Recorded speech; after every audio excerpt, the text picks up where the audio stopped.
నెల్లూరు జిల్లా కోవూరు నియోజకవర్గంలో ఇసుక దోపిడీకి MLA Prashanthi Reddy green signal ఇచ్చారు. పర్యావరణ నిబంధనలను సైతం బేఖాతరు చేస్తూ తవ్వకాలకు ఆదేశాలు ఇచ్చారు.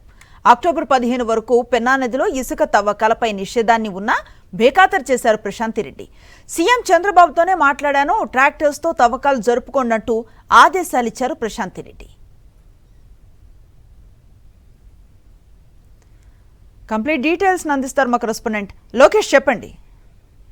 అనశ్రీ, నెల్లూరు జిల్లాలో పెన్నా నది తీర ప్రాంతం కావచ్చు, పెన్నా నది గర్భంలో కావచ్చు, ఇసుక తవ్వకాలపైన ఇటు కేంద్ర పర్యావరణ శాఖ నిషేధం విధించింది. అక్టోబర్ 15వ తారీఖు వరకు కూడా ఎవరూ పెన్నా నది గర్భంలో ఇసుక తవ్వకాలు చేపట్టకూడదని చెప్పి కూడా భూగర్భ గనుల శాఖకు సంబంధించినటువంటి అధికారులు ఉత్తర్వులు కూడా జారీ చేసినటువంటి పరిస్థితి ఉంది. అయితే ఆ ఉత్తర్వులను బేఖాతరు చేస్తూ కోవూరు నియోజకవర్గానికి సంబంధించినటువంటి ఎమ్మెల్యే వేమిరెడ్డి ప్రశాంత్ రెడ్డి తమకు సంబంధించినటువంటి అనుచరులు కావచ్చు, టీడీపీకి సంబంధించినటువంటి కార్యకర్తలు, ప్రజలతో పాటు ఎవరైనా కూడా ఇసుక అక్రమ తవ్వకాలు జరుపుకోవచ్చు. ఉదయం నుండి రాత్రి వరకు కూడా యథేచ్ఛగా ట్రాక్టర్లను పెట్టి మనుషులను పెట్టుకుని తవ్వకాలు కొనసాగించండి. సీఎం చంద్రబాబుతో కూడా తాను మాట్లాడాను, ఏం కాదు చూసుకుంటానని చెప్పి బహిరంగానే ఆయన చేసినటువంటి వ్యాఖ్యలు ఇప్పుడు తీవ్ర దుమారం రేపుతున్నాయి.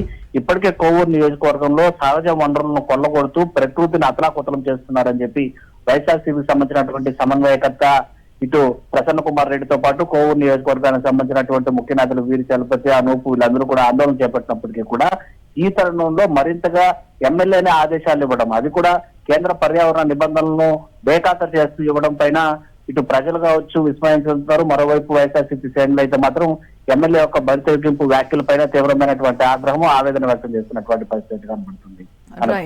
Right, thank you Lokesh. మరిన్ని అప్డేట్స్ కోసం ఛానల్ ను సబ్స్క్రైబ్ చేయండి. నోటిఫికేషన్స్ కోసం బెల్ ఐకాన్ పై క్లిక్ చేయండి.